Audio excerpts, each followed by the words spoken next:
welcome to Paranormal Versus. So, as you'll notice, this is unusual that you have just me on the screen for this show. Kell, unfortunately, is not feeling well, so I am going to handle this episode solo. So, our thoughts are to Kell and hoping that she gets to feeling better. And with that being said, we are both so excited to have Kathy Tierney Cogliano back on our show. Welcome back. Michael. Hi, Kell. If you're watching, feel better, hon.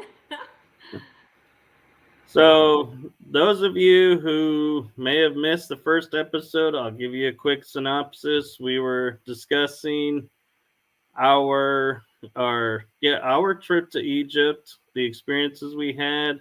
Then we covered the music of the spheres and Rosalind. So today we are actually going to start with Italy and Kathy's experiences in Italy. Oh, you're jumping to Italy. Okay. Woo. Okay, so wow. I had a couple of really unique experiences when I was in Italy. I traveled there with friends. My friends William Henry, his wife Claire, another friend Carol, and we, it was prior to William and Claire having a group tour planned. There was the four of us got together before we had that planned tour with the others joining us. So we kind of, hop skipped around Italy prior to. And what we did is we went to Herculaneum and we went to Pompeii. And I have to say, if any of you have been to either one, I have to say Herculaneum really, I don't know, I felt more energy there. I had an incredible experience that to this day, I know I've spoke about it on other shows. I think I experienced what could possibly be termed now as a time slip. So, I'll start there. When we came, and what's interesting about Herculaneum, I knew about Pompeii. I really did not know the history of Herculaneum. And like Pompeii, Herculaneum was one of those rich resorts, coastal towns for the elite and the famous, and beautiful villas, very intact. I was shocked. They had, a lot of the buildings were still standing there, even though, covered with all of the soot the same way that Pompeii became covered that horrible day. As we were walking through, the first thing that really just grips you is as you go into that whole area of Herculaneum, you come in facing what is the boathouse. And I don't know if any of you have seen pictures of that. That jarred me because the bodies of those dear souls that were eradicated within seconds that day of Mount Vesuvius erupting, their bones are still piled in the boathouse. So I kind of wish I had a little heads up on that one. That was a big impact. As I walked in, I thought, oh gosh, what else is going to happen here? Because I'm such, I go into these sacred places, these sites. It's happened all over the world. And there's something that I believe, because I was trained in opening up the Akashic Records. I automatically, the records open for me when I'm in these places. And oftentimes in these sacred places, there's a lot of death, as obviously there was in Herculaneum and Pompeii. And I was really taken aback by seeing all of those bodies there in the boathouse. So, we go into Herculaneum proper, you kind of walk around the boathouse, you go in, and there were a lot of people there that day. And so we're just, a lot of narrow cobbled streets. Everything was very tight, the buildings. And so we're going in from one villa to another villa. And, I'm in, a villa with William, Claire, Carol. We're all talking, we're exploring. And then I'm drawn to this villa that was across the little alleyway, the next villa across the street. So I leave them and I go into this villa. And as I walked in, I was like shocked that there was this stunning bronze sculpture of who the gentleman was who owned the villa.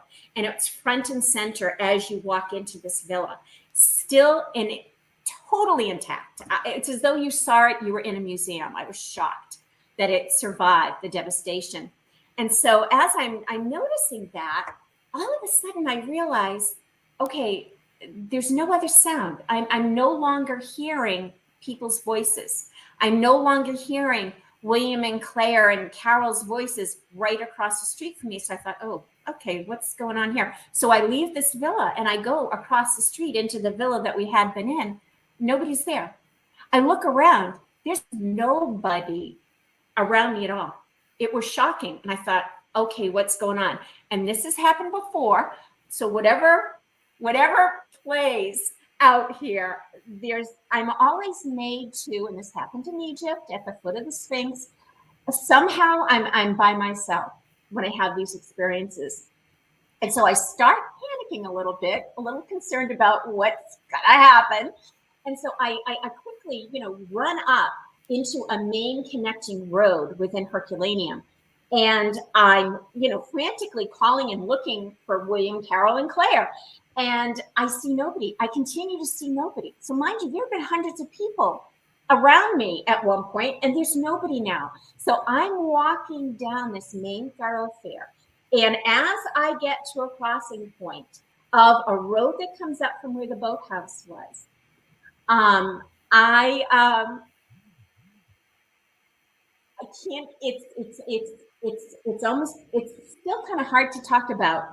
It was as though, I think the best thing for me I can say was a time slip, because all of a sudden I'm there. Okay, so I'm in the middle of old Herculaneum. I'm in the middle of all the chaos of people running and screaming. And I can hear this with my physical ears. I could hear the rumbling going up above from where the volcano is. I could hear just, and the thing that I'll never forget is hearing the wooden carts being pulled with people's possessions and children and everything animals trying to rush out of that area, trying to make their way down to the ocean. It was as though they felt that's where the safety would be, is down at the ocean. And I'm just standing there, and all this is going by me. And I'm going, what the heck? When all of a sudden, the only thing I can say is I got to feel and witness the end. So what happened is everything comes spewing down from the volcano, and at the same time, the ocean rose because of just everything. And there was this huge crash and collide exactly where I stood. And I stood there, it happened. And I just can remember being grateful that I'm still alive. And it was as though the minute all of that happened, I'm back in my time. I'm no longer surrounded by all of that chaos and death. And the sound was unbelievable. And I just started running. I started running down to the boathouse. There was a way to go out that way. So I thought, okay, I got to get out of here. I just need to get out of here. And as I'm running, I go by the bodies in the boathouse. I mean, it was a lot. It was a lot to experience. And then in the distance, I could see my friends up in the hill looking for me.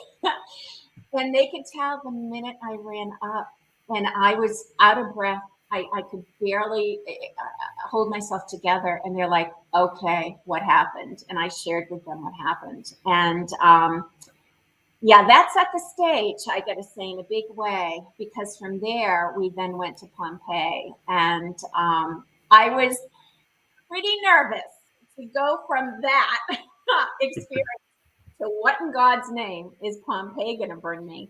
And I have to say, I was surprised that Pompeii seemed pretty clear to me. You pick up on the residual death feelings. I was picking up a little bit of some of that vibration of the eruption, but it was pretty clear. I was very surprised. And unfortunately, by the time we got to Pompeii, it was after the lunch hour. And so it was, early afternoon, and unbeknownst to us, Pompeii closes at 4 or something. And so we land there, and we only had an hour and a half, and we're like, oh, geez, darn. So we, start kind of rushing through, Right. and a lot of it was a lot of the villas that we were hoping to, go into, they were all closed up. So when we were there, I believe that was in 2017, they were doing a massive renovation to, most of the villas that were there, the real big ones. So we were so disappointed that we did not get to really, see too many of these, we were not going to be able to get into these villas. So, okay. So I have to say, I jumped my story big time, because prior to going to Herculaneum, we were staying in Naples, and we went to the Museum of Antiquities there in Naples. And that's actually where my part of my story for Pompeii originated. So my apologies. You brought me to Italy so quick, Michael. I jumped into Herculaneum and didn't share this incredible story, because it all wraps up in Pompeii. So I'll quickly tell you. When we were in the museum is, if you're ever going, to either Herculaneum or Pompeii, go into the archaeological museum there in Naples. It's stunning. It's full of artifacts from both Pompeii and Herculaneum. And so what they did is, and they took away a lot of the frescoes that are in some of these stunning villas in both places, and they put them together within the museum. So as we were walking through, there's a whole part of the museum that are all of these beautiful rooms of these villas that they recreated with the actual walls and paintings of the villas. And so as I walked in, I was ahead of my friends, so I'm by myself as usual. And I walk into this area, and it's all part of a villa that had these beautiful red walls. I don't know if any of you have seen, they call it Pompeii red, bright red frescoes, walls painted. And I walked in, and I'm just standing there going, oh my God, wow. And then I felt this tug on my leg. It's like, it was as though a little kid hugged my leg. And I looked down, and there was a child in spirit of a little boy hugging my leg. I looked, and I went, oh my goodness. And as I looked down, he's only dressed, he has no clothes on. The only thing he has on are what look like little boots to me. And I thought, oh good God, what is this? And I no sooner looked down, and I could feel him holding my leg. And then as I looked down, it kind of creeped me out a little bit. I thought, oh God. So I looked up again, and as I looked back down, he was gone. So I thought, oh goodness, what just happened there? So I doubled back to find William, Claire, and Carol, thinking, okay, I'm going to share with them what just happened with this spirit of this little boy. And so they, so I find them, they come up, we go in, and don't you think, as we approach this part of the museum, for me to go back in, for them to experience it, they just locked it up. I was like, what? So the four of us work on the guard, and we're like, okay, we need to get back in there. And William's I'm writing a book. I need to take some pictures. So we're, we give our pitch, and she's like, okay, just the four of you, quick, go in, don't spend too much time, come back out. She says to us in broken Italian. So we're like, thank you. So we go back in, and I bring them to this room where I had that experience. And again, this little boy comes to me. And as I look down again, and he hugs my leg, and what struck me was that he had no clothes on. It just, I for some reason, that just touched my heart, and I thought, what is this about? And that's when he showed me that he was a slave, and that he was attached to one of the villas. He was a slave. There were other children there with him, and that he was not allowed to wear clothes. And that's how he presented, is that he did not wear clothes, and he just had on these like little, what looked to me like boots. And as I'm having this exchange with him again, I said to Carol, I said, William and Claire had left the room at that point, and I said, he's here. And she could sense him. She couldn't see him with her physical eyes like I could. And I just was talking to him like you would a child. And I just said, it's okay. I said, do you want us to cross you over? Do you, we kind of talked about that. And he stayed a little bit, and then he was gone again. So I thought, okay, for whatever reason, he came to me. Crossing over wasn't going to happen, but okay. So, we go. So now I'm back to my story. So now, that exchange was lovely, sweet, a little strange, because I wasn't quite sure what was going on there with this little guy. And then, we go to Pompeii, and I had, that evening in the hotel, after I had that exchange in the museum, Carol and I were sharing a room. And as I'm sitting on the bed, the spirit of this little young boy came back, and he came into the room, and he sat next to me on the bed. And I said to Carol, he's here now with us. And so she came over, she sat on the bed opposite. So the three of us were like sitting facing each other. And that's when, again, I asked him, he was showing me again what his life was like. It was hell. This child was a slave. And again, no clothes. And that's when I said to him, we, Carol and I, will work to cross you. And, you can go back into the light. You can go home. You don't have to, be stuck any longer between worlds of this and the next. And it was lovely, because as what's happened before, and I've done this before, this incredible light filled the room. It was unbelievable. And this little soul, he stood up from the bed, and he turned, and it's like he disappeared into the light.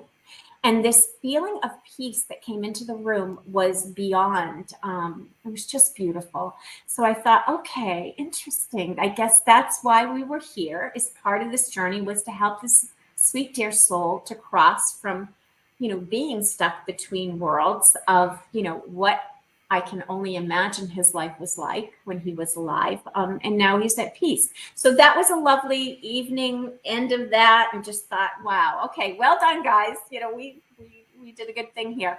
And then we go to Pompeii. And as I mentioned, Pompeii was quiet. I mean, I really thought I was going to get bombarded in Pompeii with God knows what, but it was relatively quiet. It leaves a big impact on you to be there, especially to see some of the bodies that are there that are, covered and frozen in time with all of the ash. It really does strike you. And so, as I mentioned, a lot of the villas were closed and, being renovated. and or actual archaeological sites, being worked on, so that we were very limited on what we could go in. We're walking through going, geez, this stinks. And we had the time restraint on us now because they were going to close at 4:00. And so as we're walking through, I'm going up one of the roadways. I've got the others behind me, and I see this older gentleman walking down the road.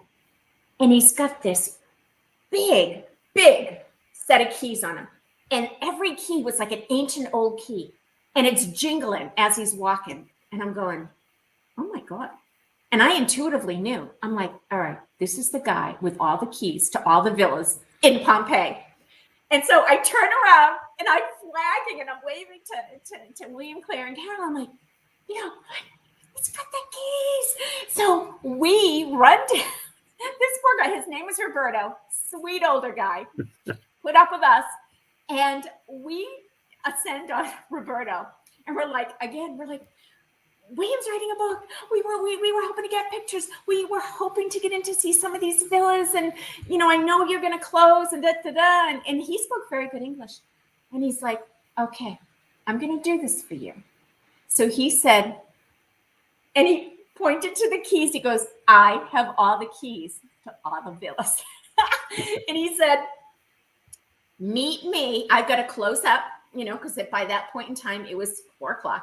I've got to close up Pompeii, literally, and meet me at this, there was a far end, roadway over to the side of Pompeii that wasn't, a lot of tourists weren't there. It was just kind of a little side road. And he said, meet me there and I'll take you into these villas. And we're like, oh my God, thank you. Okay, so we go scrambling over and we're waiting for him. And sure enough, Roberto, good to his word, finds us. And do you know, it was so magical. He opened up these villas that people have not been able to get in probably 10 years. I mean, they had been closed for a very long time for all the archaeological work to be done, the restoration work. And it was unbelievable. And the frescoes that are in there, holy cow. So we went from one to another, and he'd run up, he'd unlock with that big old key, and then he'd flag us, and we'd go running in. It was the best caper ever that we got to see Pompeii this way. And then, he probably brought us into probably a good 4 or 5 of these villas. And I apologize. Every single one of their names is out of my memory. But the last villa that he wanted to bring us to was the Villa of Mysteries. And I didn't know really anything about the Villa of Mysteries, other than I've heard of it. And it is one of the biggest villas there in Pompeii. And it's all the way out to the very far end of Pompeii. It's a very big villa. It sprawls over one whole corner of Pompeii. And we're walking over there, and I was stunned when we came upon this villa. And we went into it with, it had beautiful grounds around it. In the day, it must have been absolutely stunning because a lot of the gardens still exist. So we kind of came into the villa that way. We came into it under this beautiful portico of columns. The villa was very intact. It was astonishing how intact it was. And so as we walk in, so as I get closer, so they all go ahead of me. And I kind of was hanging back. I started to pick up on this very, very dark energy.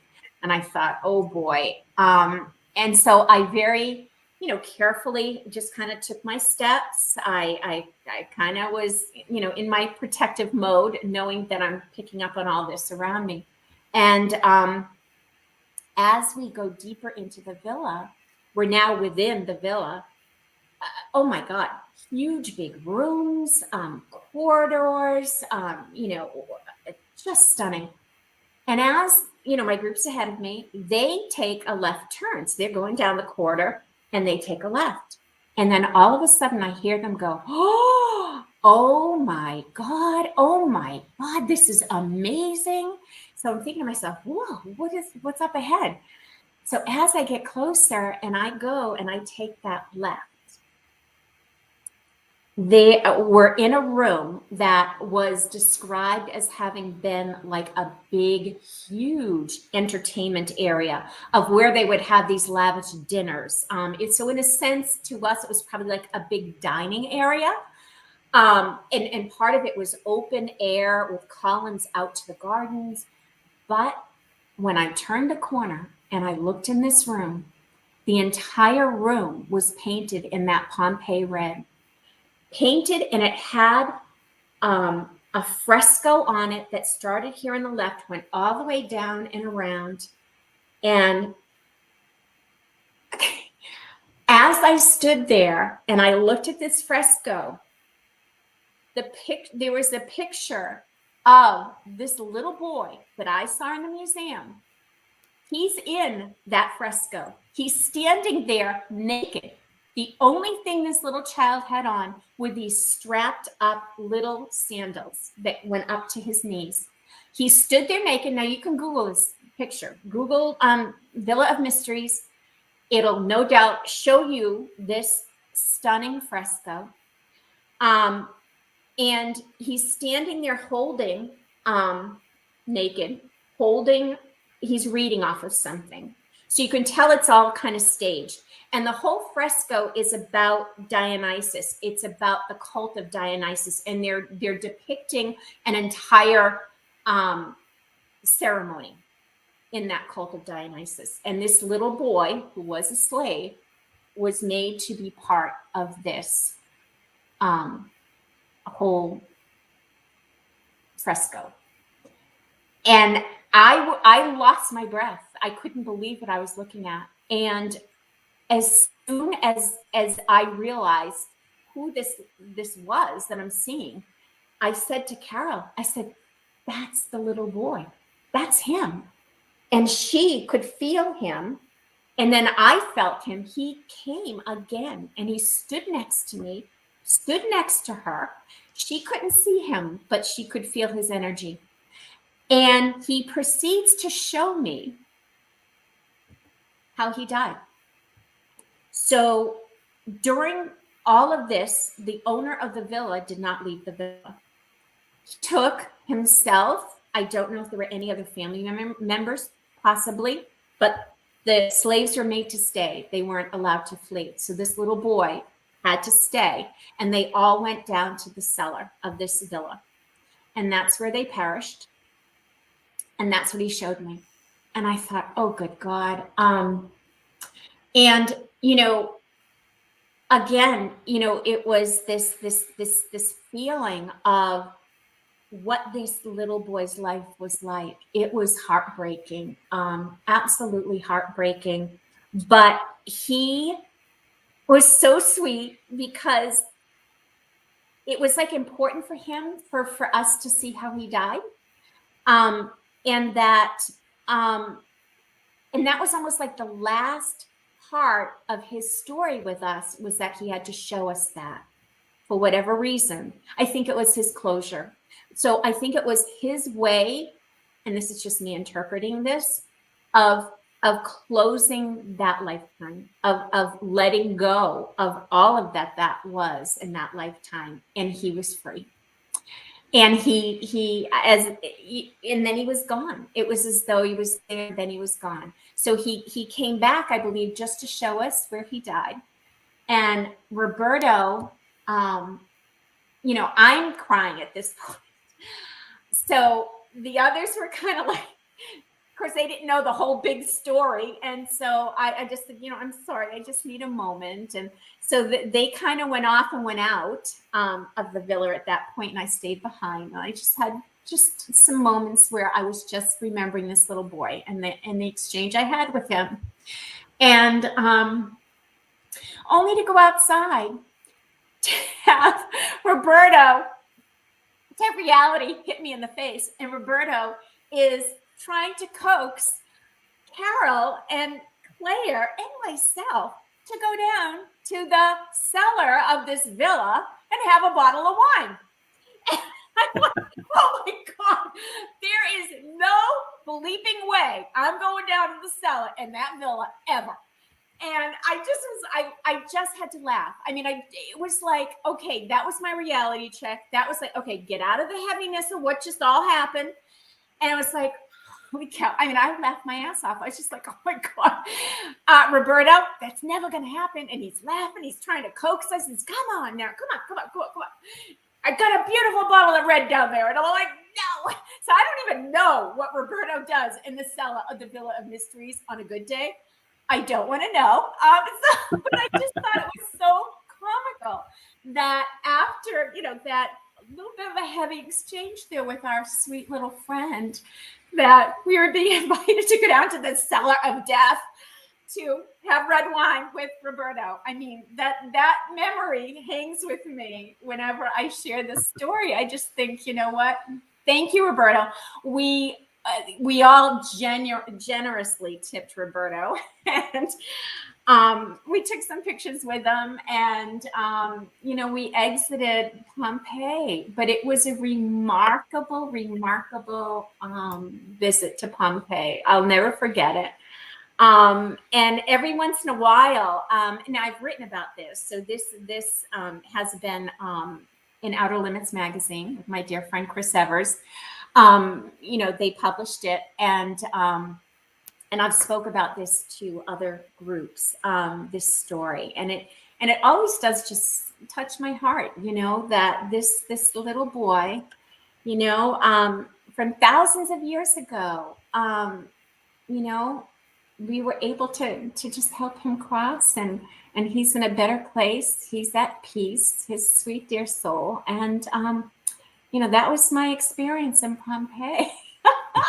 So it was remarkable, So, and so I got to tell you, I shared his story with the world, and when that was published, I can't tell you the people that reached out and just loved to hear his story. So his story has touched thousands of people now. That little guy's story, Yeah, that's beautiful. Yeah. And Kell's been wanting me to ask you, did the child spirit understand English? Appeared to. Of course, it's all telepathic, so it was telepathically, he was telepathically communicating with me. It's funny, that's always an awesome question, because I don't know if anybody can answer that question, because I don't know if it's, and I've communicated with spirit all over the world. I don't know if it's the fact that it's a telecommunicated way of communicating that takes off the, speaking a different language connection. I don't know. I don't know. All I know is he was communicating to me.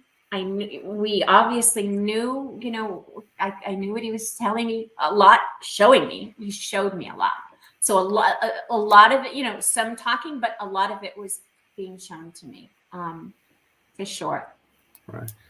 I got an interesting question for you, but before I ask it, talking about the language barrier, I think the energy and the intention kind of overrides the language barrier, and they can read the energy. And so I think that's where the spirits are able to communicate, and we can understand them and they can understand us, because a lot of communication isn't actually done with words, it's done with actions and energy.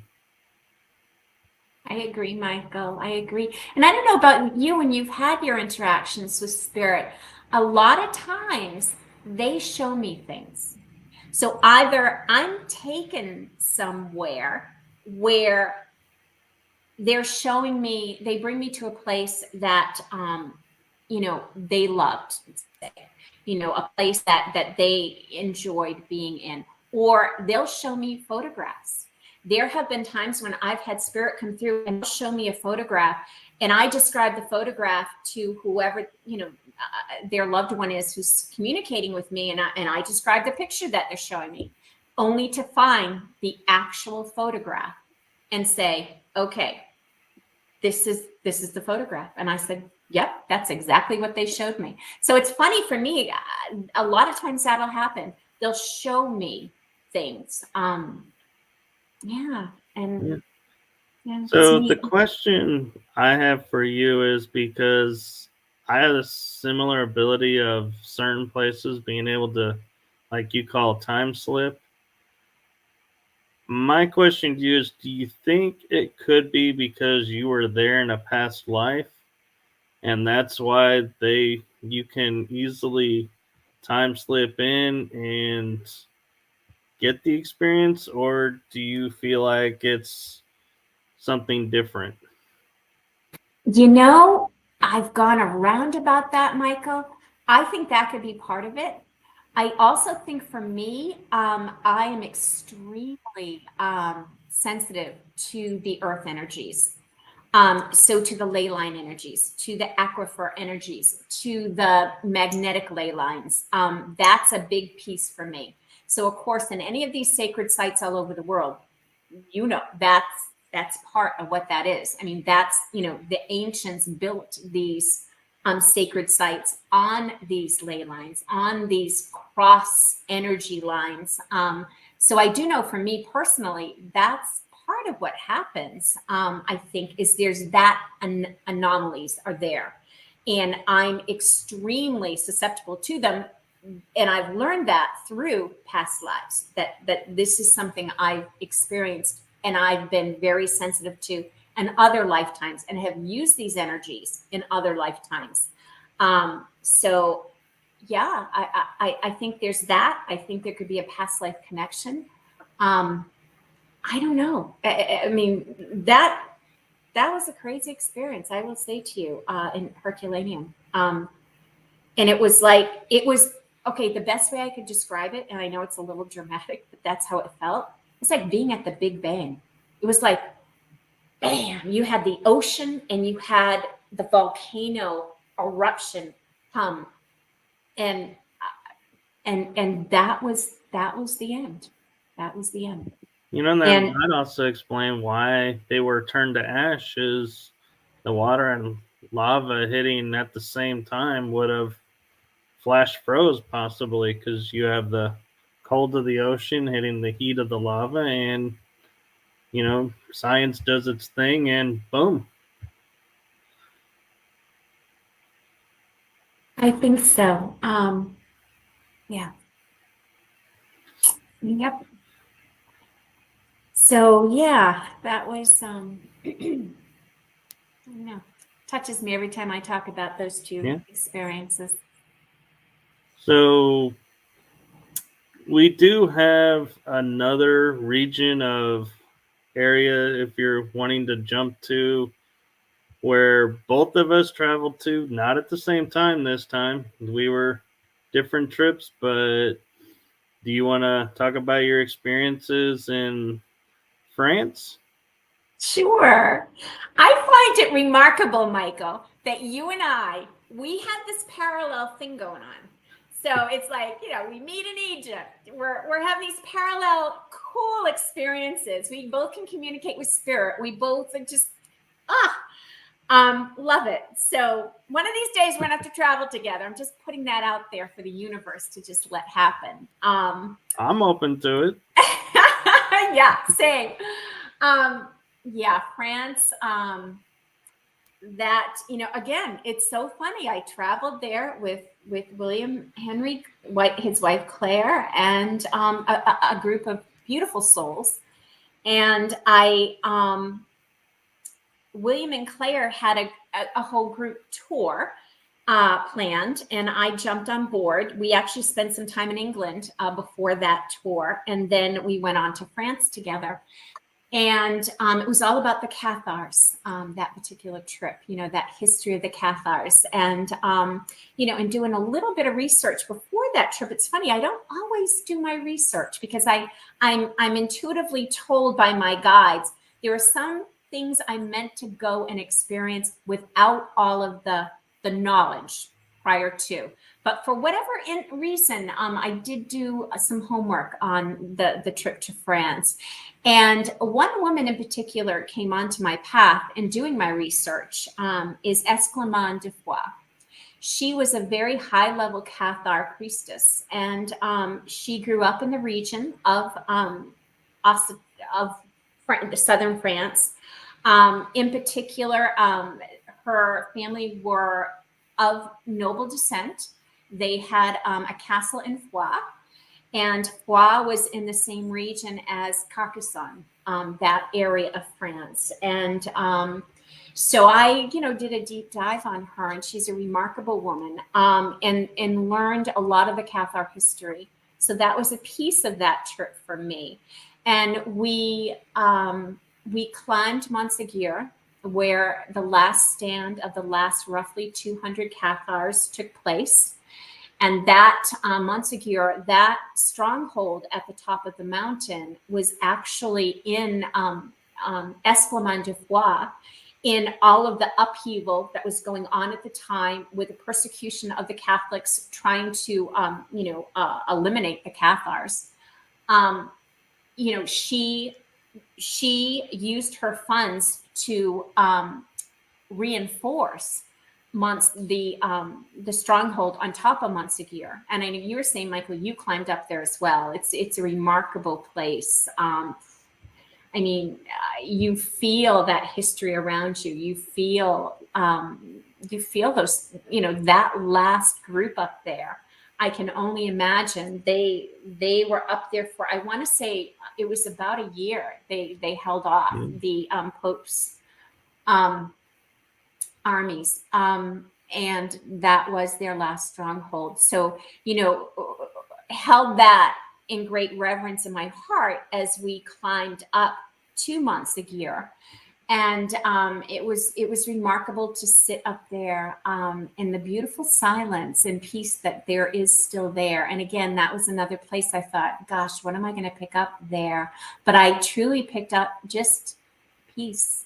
And the views are stunning. And so here's the interesting thing. When I was climbing up Mont Ségur, I kept hearing cattle bells. And I kept looking, so mind you, we're climbing up the side of a mountain. I kept looking down, trying to find, okay, where's the cattle? I'm hearing these cattle bells, cow bells. And I never saw any. So I thought, okay, that's weird. And I can remember saying to some of my friends who were climbing with me, do you hear cow bells? Do you hear the cattle bells? And they look at me and they're like, no, I don't hear any cow bells. I'm like, okay.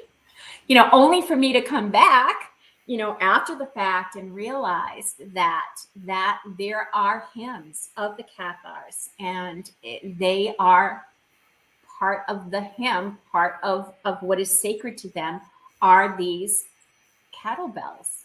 You hear them in in the background of a lot of their music, and that was unbeknownst to me at the time. So I thought it was interesting that I'm hearing these as I ascend and descend Mont Ségur. Right.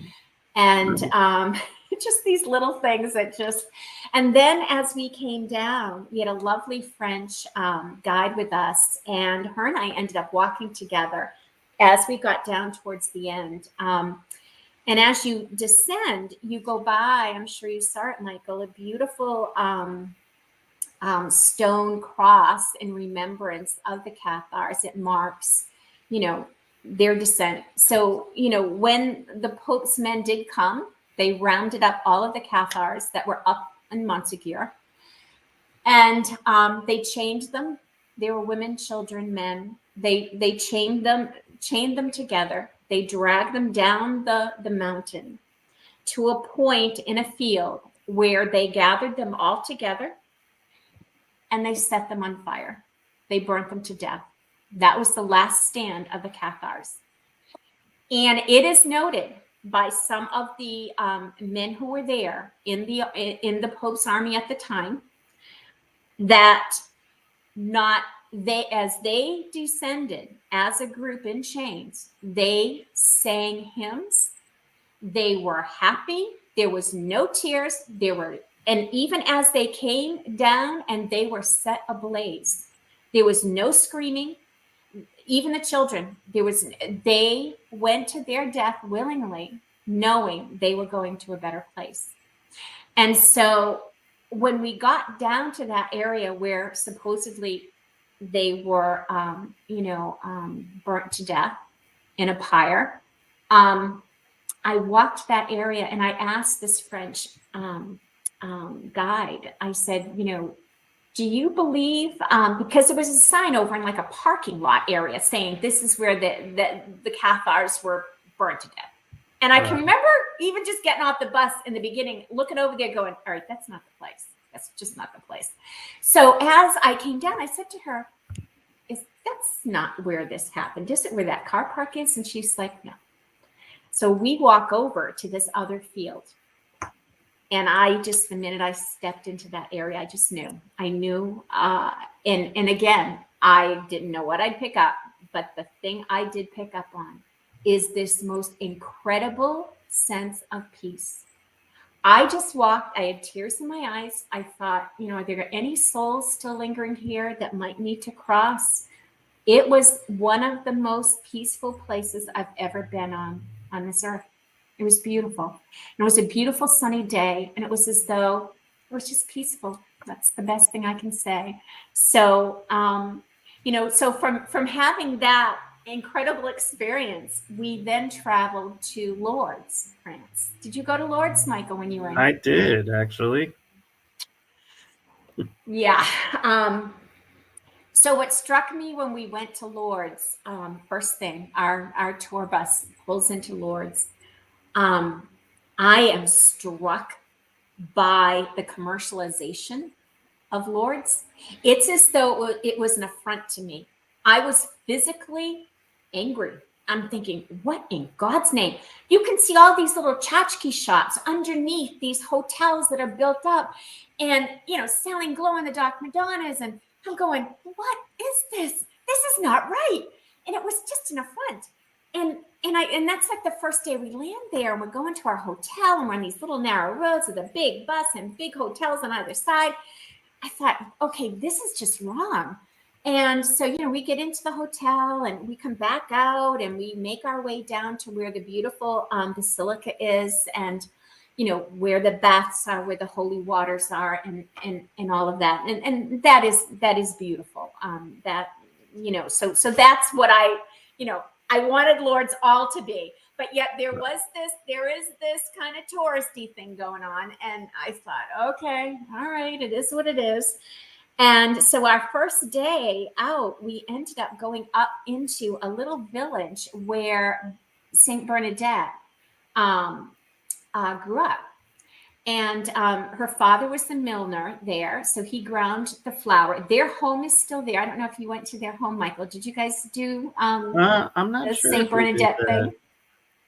Yeah, it was, the house is still there. Their first house anyway. They're a very poor family. To the point that the mill for the flour is in the middle of the house. And it was a very small little house is around this mill work.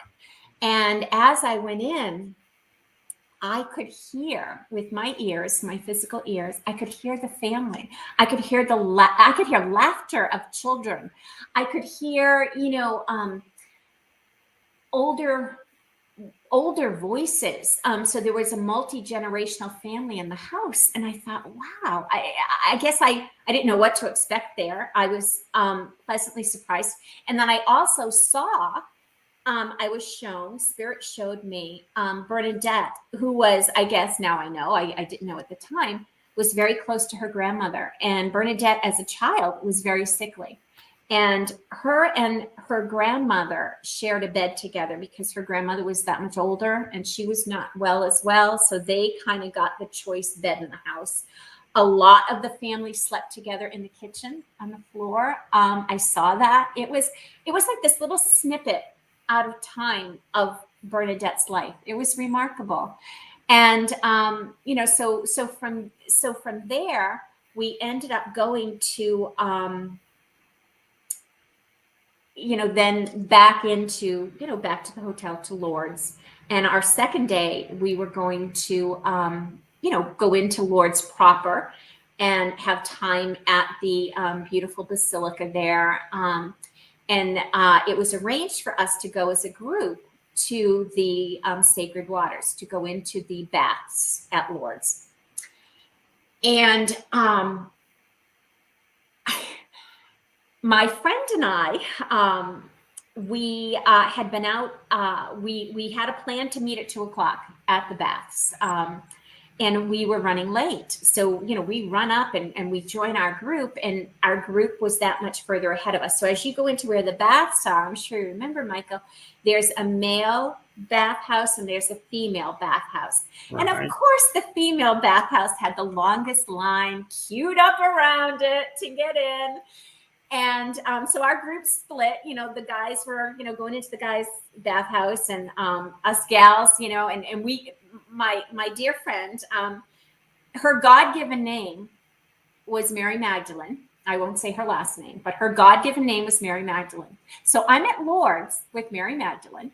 So her and I, you know, we're just the two of us because our group had already gone ahead of us. So we get into the queue, we're sitting there, and I'm expecting to have this incredible, like, just experience of God, of godliness, of a sacred healing, of just, you know. So it took us probably a good 45 minutes or an hour to go through this queue. And you're in a long line, you're standing, it was hot. You know, we kept inching our way closer to where the bathhouse was. And as you got closer, you know, they had musicians that would come out and they'd play and sing hymns. And, you know, everybody was in a state of deep reverence. You know, you're in prayer, you're getting ready to go into these sacred baths and have this, you know, healing experience. And so we're inching our way there, me and Mary Magdalene. And at one point, it was like a series of entrances to get into where these actual baths were. So we got close to the cement building. You know, we're sitting in a row of pews in front of this building. So we finally got to the building itself, and then they have volunteers that will flag you in. You know, so you had to wait, and so we're waiting, and I started to truly feel, out of absolutely nowhere, this incredible feeling of dread and fear came over me, just washed over me. And I sat there and I thought, what is going on? Holy cow. And Mary Magdalene, she's talking to me, she's, you know, and I'm thinking, what's happening to me here? And it got so intense that I started streaming tears and sobbing. And I looked at her, and we're sitting there, right outside of the bathhouse. And I said to her, I can't go in there. I gotta go. I gotta go. And I could barely speak. And she puts her arm around me, and she had a very heavy Boston accent. And she says, doll, you ain't going nowhere. You made it this far here. You're not leaving. You're going through here. And I went, oh God. I said, I don't know. I don't know what's happening here, but I am sobbing. And I said to her, and she goes, just breathe, take a breath. It'll be okay. We're going to do this together. We'll do it together. I'm here. And I'm like, okay. So I can remember sitting there going, thanking all my guides. Thank you. Only you guys would send me to Lourdes to sit there with Mary Magdalene and have her comfort me. I thought, wow.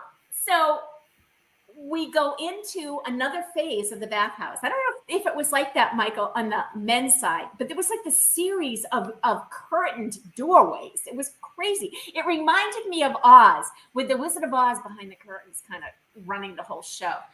And so we go into this next curtained area, and we were flagged to sit on this very ancient old bench. And so it was just me and Mary Magdalene sitting there. And that's when the fear really, really took over. And she just kept talking me down from running out of there. And I had no idea what was going on for me. No idea.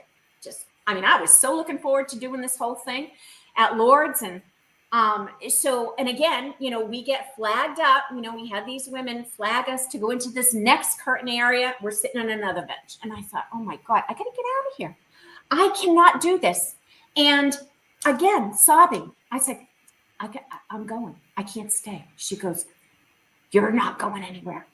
And so then, and again, she said to me, we're going to do this together. So we'll go in together. Don't worry about it. I'll be here with you. Well, don't you think this woman comes out of the curtain and she flags Mary, just Mary, and leaves me sitting there. And Mary goes into the curtain and I'm like, oh, no. She took my Magdalena. And I was like, holy cow. So I'm sitting there. Now I'm falling apart. I am so falling apart. And I have no idea why. So not me. And again, this other woman. So, and I can hear all the splashing going on. So I knew whatever's behind this next curtain is the water. So I'm trying to breathe, sitting there, calm yourself down. They're going to think you're a nut job. And this woman comes out of the curtain and she flags me like this. And I thought, now's my time to run, but I didn't. I go through the curtain and I go in and was not prepared for this at all. So what happens is, for all of you people who are going to take this trip at some point, be aware. You strip naked, totally naked. You take off all your clothes. They have these women in there that help you. Very rustic. It's a very bare room. And there's a peg on the wall. You take off your clothes, you put them on the peg. Then they come to you and they cloak you in this dark, wet, navy black cape. And they put it around you to cover your nakedness. Of course, I'm really losing it now because now I'm naked. I'm still crying my eyes out, sobbing. And they're looking at me like, oh, Jesus, look at what, look what's coming. And I thought, so they made me sit in the corner. They pointed to a chair. They're like, you sit. So I'm sitting there. Now I've got all these other women coming into this bathhouse and they're going into the waters and I'm sitting in the corner and I'm crying. And so I'm thinking, so this woman looks at me, we lock eyes and I'm like, how come I'm not going in? I'm like trying to, point, can I be next? And then she flags me. And I go through the curtains. And there's a bath there. It's a cement bath. I'm guessing it was like that for you, Michael. Filled with cold, dirty water. And it's a square rectangle. And right across from you, so I'm standing at the edge of this rectangular bath of water. And on the wall is this ceramic Madonna and Child plaque. And now I'm really, really losing it. I honest to God, I don't even know what's going on. And I'm sobbing and I'm shaking like I can barely stand up. And this woman comes up to me and she comes right in my ear here. And she says to me, look at the Madonna and tell her your intentions. Now, mind you, when we were sitting out in the line, I had all the intentions of the world all planned out for me in this bath. I stood there and I was like, I can't stay here. Well, she looked at me. The other women come up. They take me by both arms. They bring me into the water. They plunk me down on my knees in the water. I'm trying to get back up. I'm now really, really crying. And they try to flip me backwards into the water. And they do to a point. And then they flip me up. As they flip me back in that water, I had this incredible vision that I have died like this in the past life, that I've drowned, I've died like this, just like this in a past life. And as they flipped me back up out of that water, I thought, oh my God, I'm like that. I literally screamed, I am leaving, I'm getting out of here. And I kept trying to get out of the pool. So they finally walked me up. Look how dark my background is now. Yeah. They finally walked me out. And you could tell they were pissed. They're like, this is American. And sobbing. I could barely walk. When these two women, who I don't recall seeing, come from another corner of the room, come up to me, and they took me under each arm, and they almost like embraced me. They just helped me out of the pool. So the other ladies that were not so nice, kind of, I don't even know where they went, but I had these two beautiful women come up to me. One was older. She looked like she was well in her 70s. The other was that much younger. And they helped me out of the pool. They, literally almost carry me into back into the changing room where your clothes are on a peg. And again, I'm still sobbing. And I just, I don't know why. I can't even process what was going on there. And they walked me over to where my clothes were. They encircled me in a hug. They just held me. And I sobbed. So the older woman took my head like you would a child, and she just laid my head on her chest, and she pat me, and she talked to me. They sounded to me like they were speaking in Italian, which I know is odd because we're in France, but just cooing to me like a baby. It's okay. This is what I think I'm hearing. I don't speak Italian. It's okay. She's just, and then the other woman comes around and puts her arms around the two of us, and we're standing there, and they're like, it's okay. And they're both calming me down. Then the older woman takes my face in her hands, and she kisses both my cheeks and my lips. And then she bows to me. Then the other woman comes over, same thing, kisses both my cheeks and bow. And they just hug me. And the love that they shared to me was beyond anything I've ever experienced in this lifetime. And I will say to you, my own mother was not one of the most loving people demonstratively. Never got hugged, never got really kissed. I mean, that wasn't part of what my mother was like, let's just say. So to have these women do that to me at this incredible moment where I had no idea why I was losing my mind, basically, what is going on here. But I knew intuitively something incredible was happening. To the point that, again, intuitively, I knew as these women hugged me and held my face that they have done this for me before. I just intuitively knew. I knew that they have done this for me before.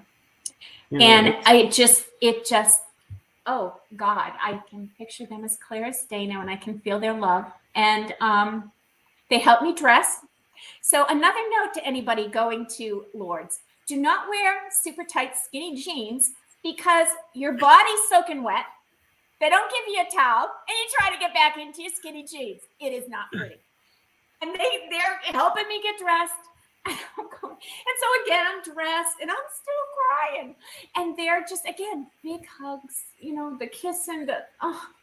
And I said goodbye, and I thanked them. I just gave them my love back, and I left. My legs were like this; they were like jelly, in my tight, wet, skinny jeans. And I get out, and I'm going, what was this? And I go to the restroom. I could barely walk. Then I go out, and I try to find Mary Magdalene, my Mary Magdalene. And I see her at the far corner, and we both run to each other and hugged each other. And she's like, "Are you okay?" I mean, I must have looked like something the cat literally dragged in. And I was I had lost it. And she said, "Wow." I said, "What kind of experience did you have?" She said, "Well, it wasn't what I thought it was going to be." I said, "Oh yeah, you think? Neither was mine." So the two of us were like, but we agreed. Somehow we agreed. Intuitively, we just both knew. Don't share this experience with the others. We'll keep this to ourselves. And then there was one other woman there who we came to reconnect with also. And she equally had a very uncomfortable experience there. Whereas others had a remarkable, beautiful experience on all levels for them.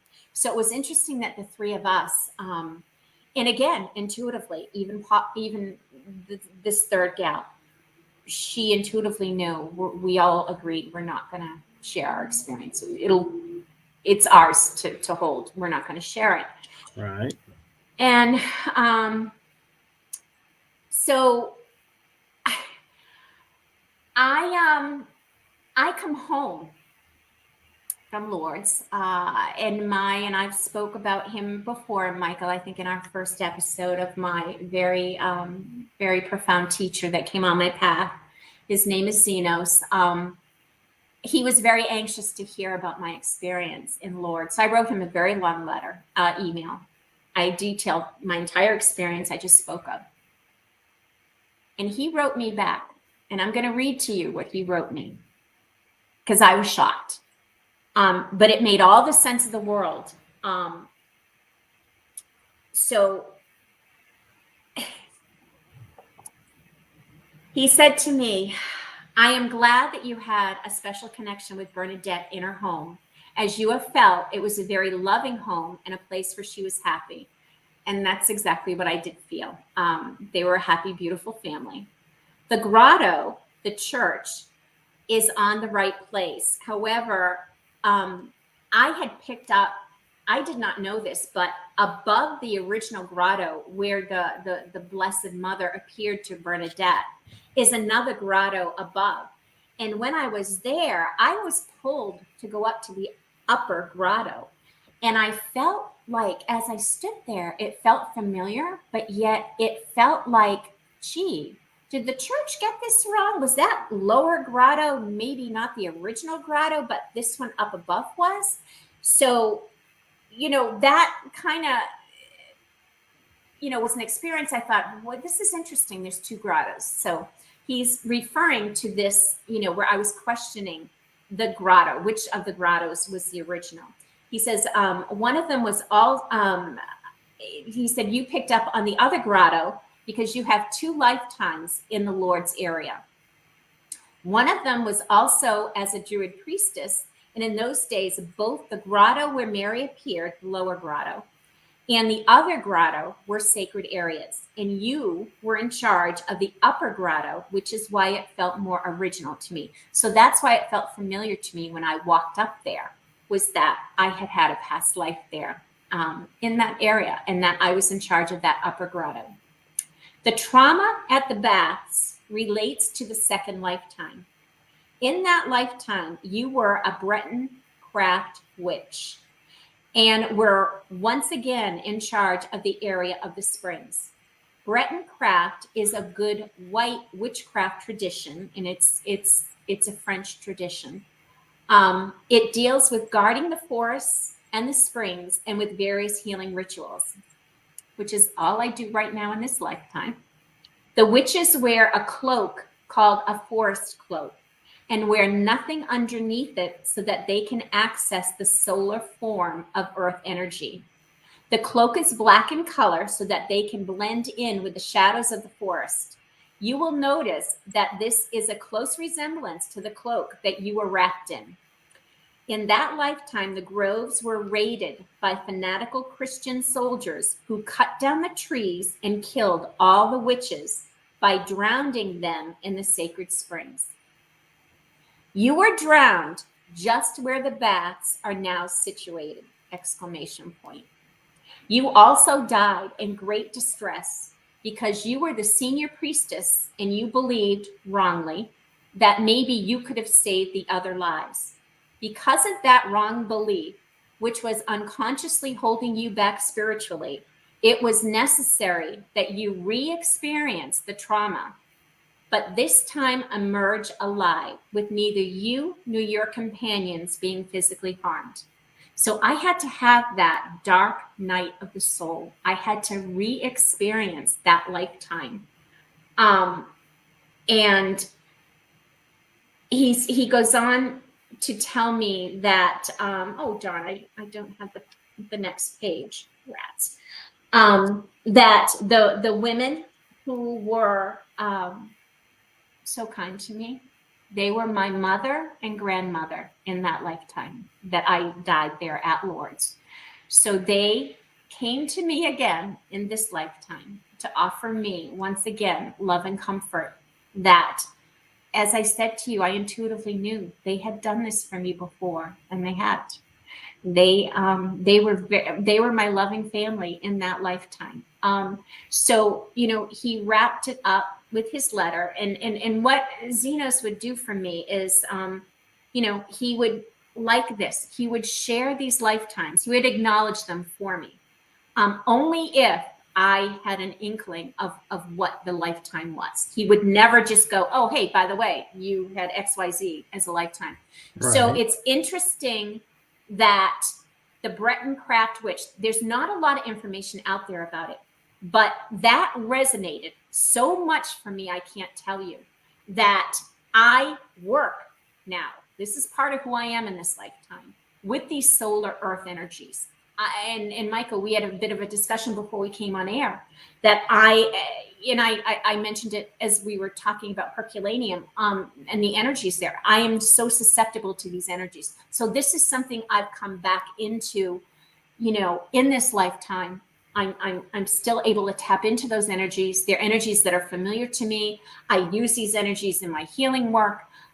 So I found it remarkable. And the other thing I found remarkable is that dark navy cape that they put on me is something that is what we wore, to be able to absorb the solar energies out in the forest.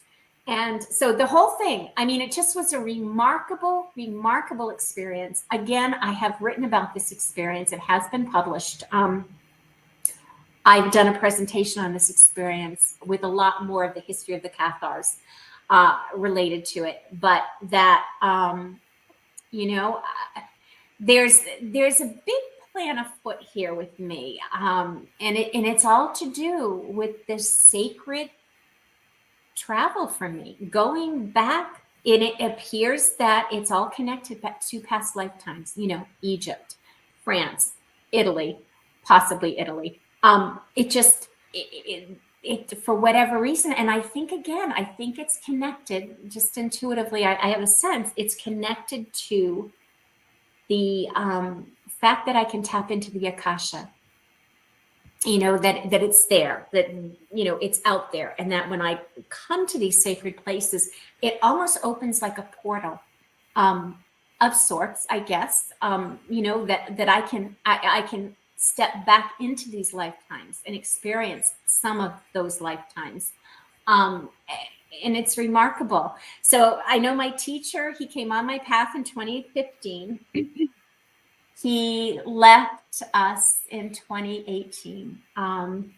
But according to him, and I do have some remembrance, I do tap into this. We do still meet on the astral plane. He is still a teacher for me. And it's pretty cool stuff. So yeah, there's France, Michael. Well, and what's interesting is I don't normally get anything, but when you were telling your story right before you were talking about the letter from Xenos, I heard inside that I was like, yeah, you needed to face your past life to overcome it and see the other side of it. And yes, you were in Italy there in the past. So all of these you're on a journey of soul retrieval, so to speak. Absolutely. That's the term, soul retrieval. Yes. Spot on, Michael. That's it. Yeah. I think it's a journey for you as well. I think there are those of us that, what are your thoughts about why?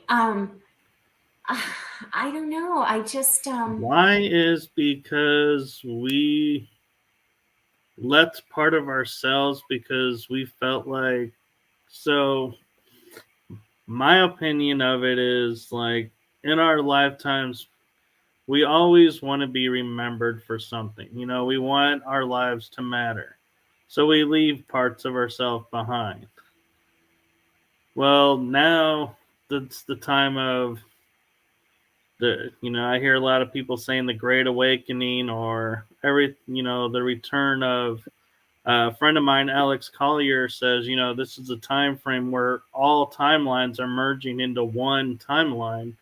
So we need to, as we're merging, all parts of ourselves are going to return to ourselves, and we're going to truly become the one, I guess, essence or self that we are. And so I think those of us who are more attuned and more aware of the energies around us here, it's kind of funny because like the Irish, one of my favorite Irish songs is calling me home. Ireland, the call of Ireland. It's calling me home.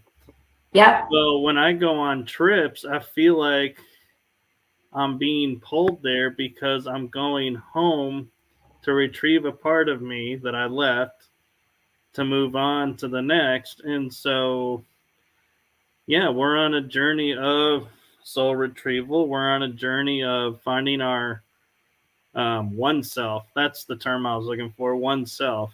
So the metaphysical reference of where we truly are one with everything. Well, we can't be that if part of us, part of a past life memory is blocking, for you, example, in France, or, it could be Italy, or for me, it could be when I went to Hawaii. And so as we're putting it all back together, we're starting to become more aware of our gifts. Our abilities are becoming more aware. And by that, I mean, we're able to see, hear, feel, kind of like the time slip, where we're somewhere where we've never been, but we're experiencing it in a different way. And I think that's why, for me, whenever I go to locations, I try to time slip to see what's going on, but I can't because there's not a part of me there. That's why I feel like you have to have that past life piece, because my experience has been it's only certain places. I can't go, like, say, to a hotel in Ballinger and time slip, but I can go to Vicksburg and time slip because I have a past life there.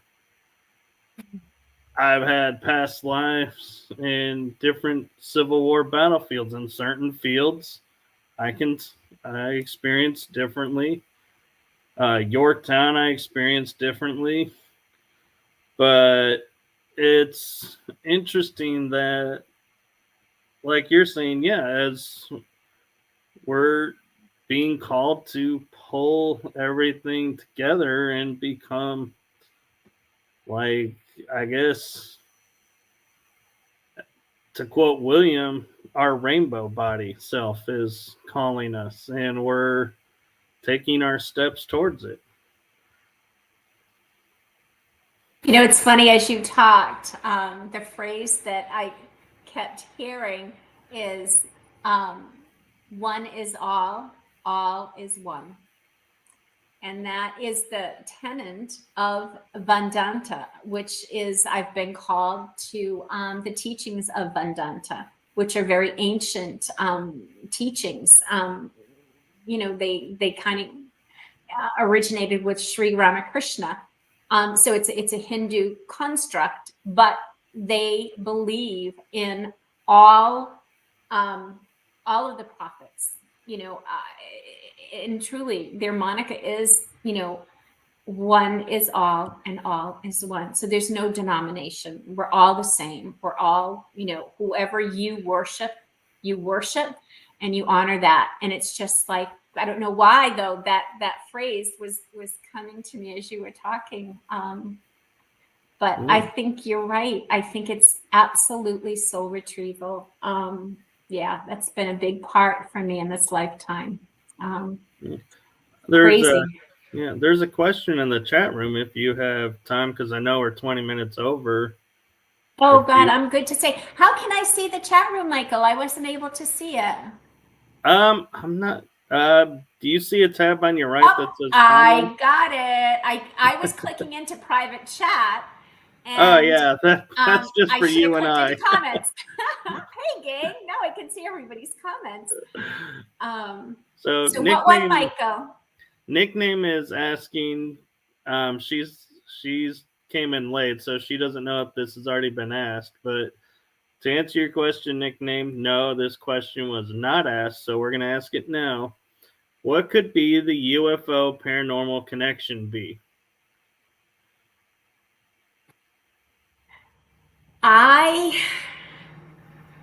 Well,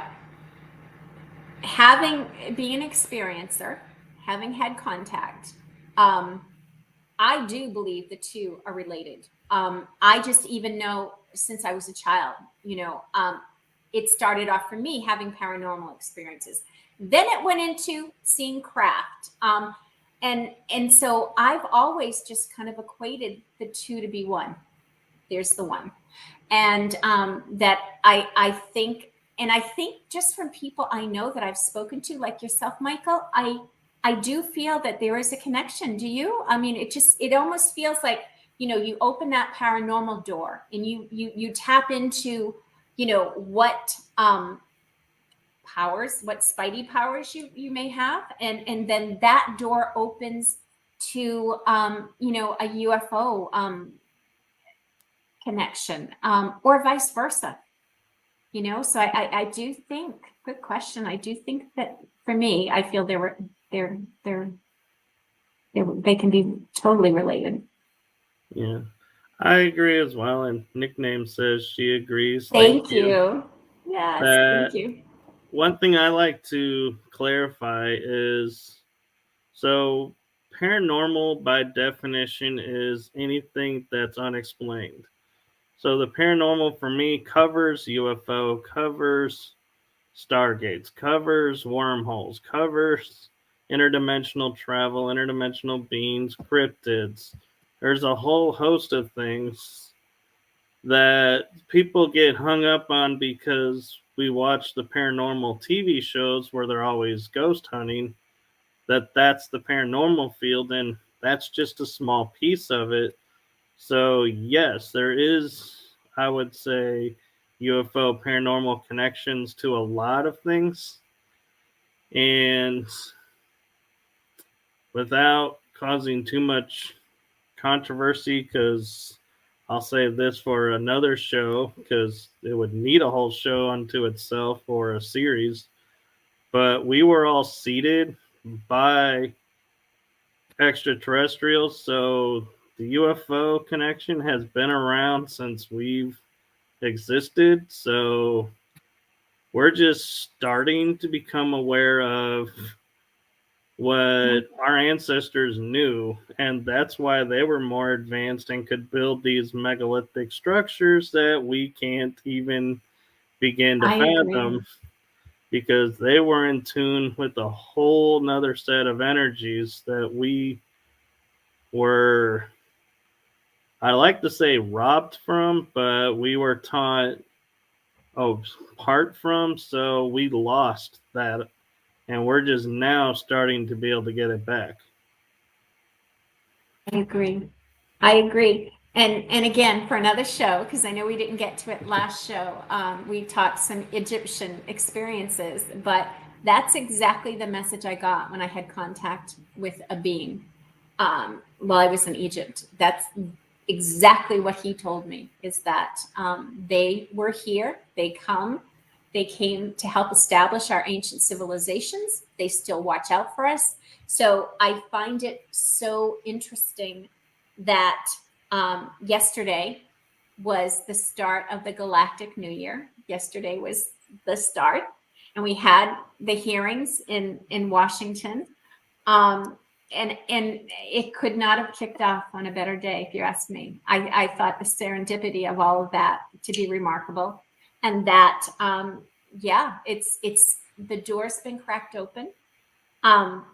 Many of us know, I know, as experiencers, as people who have come in contact with these beings. It's funny, Michael, I don't like the term alien. It's always rubbed me the wrong way. And I can't even explain to you why, but I prefer to call them beings because they're, they're alive. They're beings. Yeah. I think part of it is they're sentient, I believe. Alien has been deemed to be a two-forked word because it could mean someone that's not of this world, but it's also made to represent someone who's here illegally. And so it's like it's a forked word because it's like it's gotten now several different connotations. So it's exactly. Like, to use that word, it's like I feel like, if I say aliens are among us, I have to spend more time explaining what aliens are among us than if I just say, there are beings or extraterrestrials around. I agree. I know. It's, But I would love to, last show we didn't go into it. So at some point, I would love to share that full exchange because, again, it was a remarkable experience. I think when I look back on it, I don't hold any fear, having had that. I feel blessed that I was able to have that encounter. And well, it's cool. Actually, not to kind of blow my own horn about all of this, but you and I are actually doing a show September 6th on my other channel, The Energy That Surrounds Us, all about this experience and these topics. So we will take that deep dive on that one, baby. Oh boy, that was wow, yeah.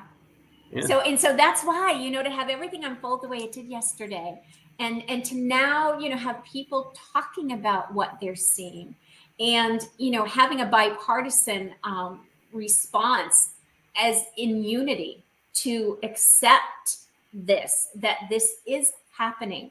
That we're finally, having, we can have the conversation, I think it's huge. And I am a big proponent that they are out there. They watch over us. They have, they've continued to protect us. They established us as we spoke in the ancient civilizations. They were there. We have never been alone. Ever. No. Nope.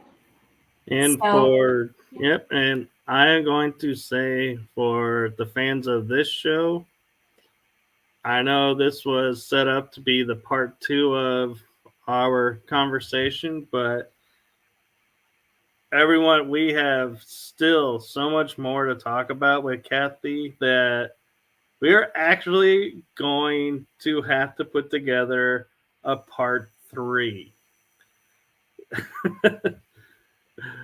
And love it. Did you ever think there would be a trilogy about you?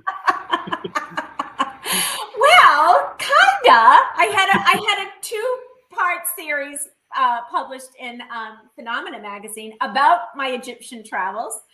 So it's happening. I tell you, it's so out there. Yeah. So everyone stay tuned, and we'll schedule that to have Kathy back on Paranormal Versus, and hopefully Kell will be feeling better that day. And missed you, Kell. I hope you feel better. And so with the fact that we are at our time, I am going to say thank you to Kathy for coming on and continuing to share your experiences and stories with us. My pleasure. Thank you, Michael. Thank you, guys. It was great. I wished I could have seen the comments sooner. Now I know. Yes. Thank you to the chat group, and Yeah. We will be back next week, August 3rd, with John J. Davis, so don't want to miss that. So with that being said, I will send us out. Good night, everybody. Thank you. Thank you, everyone. Good night.